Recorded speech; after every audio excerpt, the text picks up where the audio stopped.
En pleine campagne, Thouars est la zone la plus défavorisée des Deux-Sèvres.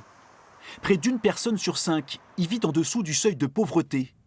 Une vie, aujourd'hui à l'épreuve d'une crise sanitaire inédite. Pour y faire face, des hommes et des femmes se mobilisent. Bonjour Aurélien. Bonjour.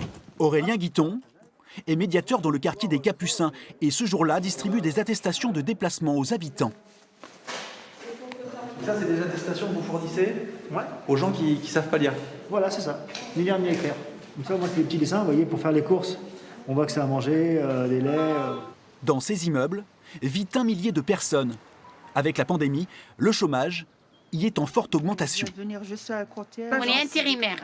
Ce qui fait qu'on travaille 2 jours par semaine, c'est pas beaucoup, hein. Mais c'était mieux que rien. Là, on reste à la maison, on n'a rien à faire. C'est ça qui est dur. Hein. Lieu de vie géré par la ville, le local des Capucins organise habituellement nombre d'activités. Les jeunes s'y retrouvent aussi régulièrement. J'ai pas d'internet, j'ai pas d'ordinateur ni d'imprimante. Donc Aurélien est là pour nous aider à faire tout ce qu'on peut pas faire chez nous. Avec le confinement, ici, les besoins des gens se sont accrus et la fréquentation du lieu a donc explosé. Avant, j'étais à 200-300 personnes, 200 visites par mois. Après, je suis passé là à 400-500 après le déconfinement. Et là, je suis quasiment à 700 depuis 2 mois. Est-ce qu'il faut des attestations ? Ah, je veux bien, ouais. Ça faut combien ? Parce que j'en ai mis, vous êtes tellement nombreux. Oui, merci. Ok, ben, je te remercie. De rien. Allez, bonne journée, au revoir. Depuis 4 ans, Aurélien est aussi là pour soutenir et accompagner les habitants dans leurs projets professionnels. J'ai lancé ma micro-entreprise en septembre 2016. Aurélien m'a aidé à mettre le pied à l'étrier. J'étais très content. Il m'a également aidé à passer mon permis, à pouvoir me payer mes voitures.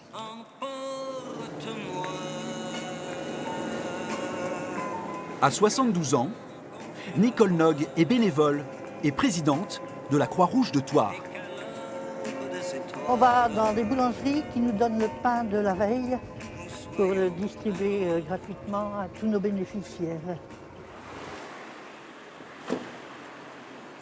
Bonjour, vous avez des choses pour moi? Oh oui, vous avez un grand sac.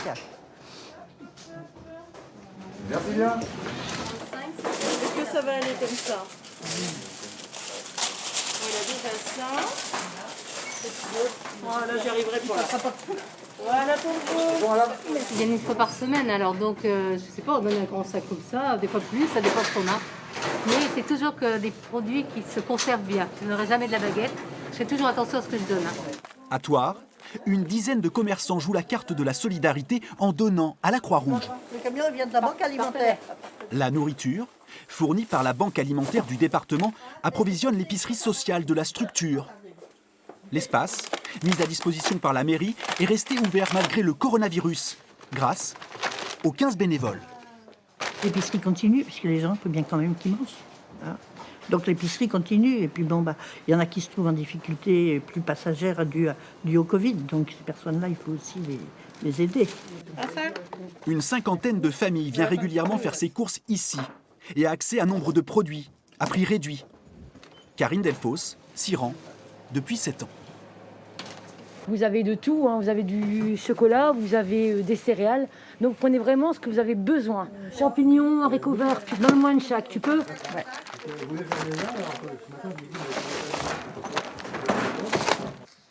Aujourd'hui, 8,89. Ici, on ne fait pas l'aumône. Hein. C'est ici, les gens viennent faire leurs courses.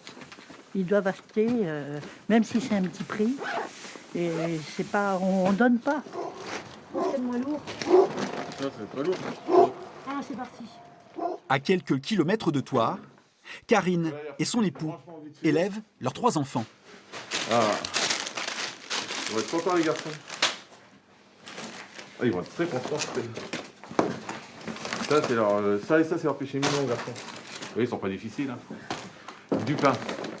Tous deux sans emploi, leur très bas niveau de revenus leur permet de bénéficier des services de la Croix-Rouge.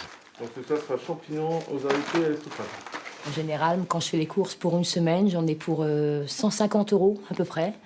Donc, sachant qu'à la Croix-Rouge, je tourne autour de 15 €, ça vaut vraiment le coup de prendre vraiment ce que j'ai besoin à la Croix-Rouge. Et ça m'évite de prendre tout ce qui est petites bêtises dans les grands magasins.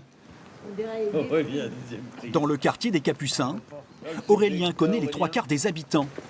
Mais certains restent isolés, comme Nadine, qu'Aurélien a finalement convaincu de sortir de son logement après plusieurs années de solitude.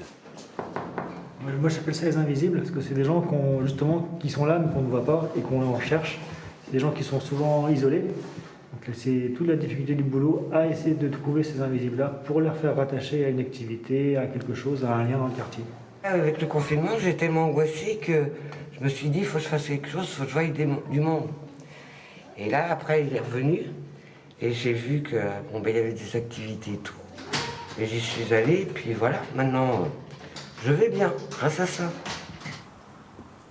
À la Croix-Rouge, le constat est identique. La précarité se cache aussi en milieu rural, parfois loin des regards, malgré l'investissement de ces bénévoles. J'aimerais que plus de gens qui sont dans des difficultés viennent. Parce que on est là pour aider tout le monde.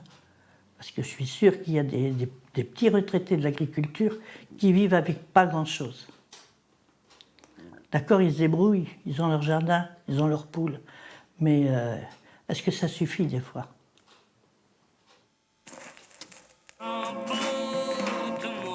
En pleine pandémie, travailleurs sociaux et bénévoles restent mobilisés pour aider les plus précaires.